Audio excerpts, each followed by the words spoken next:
menganugerahkan gelar pahlawan nasional kepada tokoh-tokoh yang telah memberikan kontribusi besar kepada bangsa dan negara. HR Soeharto dari Provinsi Jawa Tengah, KGPAA. Assalamualaikum warahmatullahi wabarakatuh, netizen, sobat Live Doc dimanapun Anda berada. Di peringatan Hari Pahlawan kali ini, pemerintah menganugerahi 5 tokoh di Nusantara sebagai pahlawan nasional. Pengumuman dan penyerahan gelar pahlawan nasional ini diberikan langsung oleh Presiden Joko Widodo di Istana Negara pada Senin 7 November 2022. Yang pertama itu Dr. HR Soeharto. Dr. HR Soeharto merupakan seorang dokter pribadi Presiden RI pertama, Insinyur Soekarno, yang dimulai sejak tahun 1942. Selama tugasnya, tokoh kelahiran Tegal Gondo, Surakarta 24 Desember 1908 tersebut selalu menemani Bung Karno ya, kemanapun pergi ya, termasuk keliling dunia. Ketika misalnya Presiden Soekarno memiliki agenda-agenda pertemuan di tingkat internasional ya, seperti perundingan atau pertemuan dengan pemimpin-pemimpin dunia, beliau selalu ikut, termasuk misalnya mendampingi Dwi Tunggal ya, bukan hanya Soekarno tapi juga wakil beliau yaitu Muhammad Hatta. Beliau disebut pernah menjabat sebagai Menteri Perdagangan, Menteri Perindustrian, dan Kepala Bappenas di era Soekarno. Nama Dr. Soeharto tercatat sebagai salah satu pendiri bank pertama di Indonesia, Bank Negara Indonesia, BNI. Sosok Dr. HR Soeharto ya, beliau memang memiliki banyak peran ya, jasanya cukup besar saya kira, termasuk di masa mudanya juga beliau terlibat dalam berbagai gerakan-gerakan perjuangan ya. Kemudian tokoh berikutnya adalah Kanjeng Gusti Pangeran Adipati Aryo Pakualam VIII. Nah, siapa beliau? Tentu dari namanya sudah berbau-bau Jawa Tengah ini ya, Pangeran Mataram. Jadi beliau ini di masa perjuangan ya, pada 19 Agustus 1945 termasuk salah satu tokoh. Beliau bersama dengan Hamengkubuwono IX. Beliau pada 5 September 1945 secara resmi mengeluarkan amanat atau maklumat, semacam dekrit kerajaan bergabungnya Kadipaten Pakualaman dengan Negara Republik Indonesia. Sejak itulah kerajaan terkecil pecahan Mataram itu menjadi daerah istimewa ya, melalui amanat bersama antara Hamengkubuwono IX dan Pakualam VIII dengan persetujuan Badan Pekerja Komite Nasional Daerah Yogyakarta pada tanggal 30 Oktober tahun yang sama. Ya, berdua sepakat menggabungkan daerah kesultanan dan kadipaten dengan nama Daerah Istimewa Yogyakarta. Jabatan yang dipangku selanjutnya adalah Wakil Kepala Daerah Istimewa, Wakil Ketua Dewan Pertahanan DIY pada 1946, Gubernur Militer DIY dengan pangkat kolonel setelah agresi militer 2. Jadi peran beliau sangat besar ya, terutama di masa-masa perjuangan 44, 45, 46 ya. Pada saat itu Belanda berusaha untuk kembali ya pasca Jepang ke Indonesia untuk mengambil alih kembali bekas koloninya di Hindia Belanda ya. Sehingga pada saat itu muncul perlawanan rakyat yang kemudian di tahun 1945 kemerdekaan Republik Indonesia diproklamirkan oleh Presiden Soekarno dan wakilnya Muhammad Hatta. Ya, saya kira besar sekali kontribusi beliau terhadap perjuangan rakyat Indonesia dan pergerakan nasional dalam mendirikan negara Republik Indonesia. Kemudian tokoh berikutnya siapa lagi ya? Almarhum Dr. Raden Rubini Natawisastra dari Kalimantan Barat.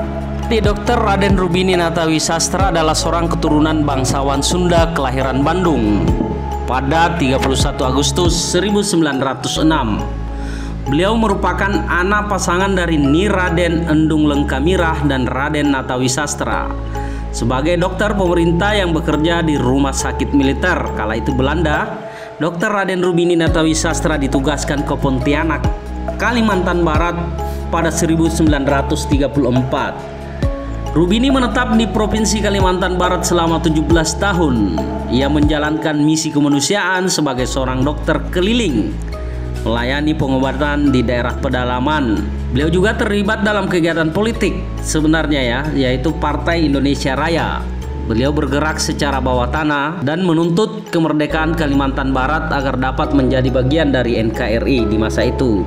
Namanya diabadikan di berbagai tempat seperti nama Rumah Sakit Daerah Dr. Rubini Mempawah, nama Taman Aulia Dr. Rubini di Kabupaten Mempawah, serta jalan di Kabupaten Mempawah, Kota Pontianak, dan Kota Bandung. Perannya sangat besar terutama konsistensinya dalam berjuang melawan penjajahan Jepang di masanya, sehingga akhir hidupnya sangat tragis Beliau dijatuhi hukuman mati bersama sejumlah pejuang yang kemudian dihukum secara sadis oleh penjajah Jepang pada saat itu. Bukan hanya beliau, tapi juga istrinya bahkan juga ikut turut menjadi korban dalam hukuman mati yang dilakukan oleh Jepang dengan cara dibunuh di depan anak-anak mereka. Sangat tragis sehingga memang layak sekali beliau dianugerahi sebagai seorang pahlawan Sungguh banyak nilai yang bisa diambil dari perjuangan para tokoh-tokoh kita di masa perjuangan yang mana tidak hanya mengorbankan harta, waktu, dan kalau kita baca kisah beliau sangat tragis akhir hidup yang beliau alami di tangan penjajahan Jepang termasuk istrinya benar-benar tragis. Tapi itulah perjuangan selalu memang menuntut pengorbanan, dan saya kira pengorbanan itu mungkin kalau kita matematika kan tidak bisa dinilai dengan angka secara matematis. Dan saya kira kita mengapresiasi pemerintah saat kali ini yang bisa memasukkan beliau sebagai salah satu tokoh yang dianugerahi sebagai pahlawan nasional.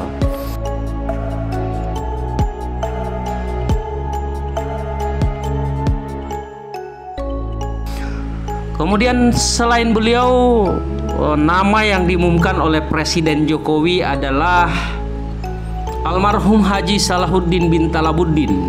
Ini dari wilayah timur Indonesia nih. Satu diantaranya dari Maluku Utara.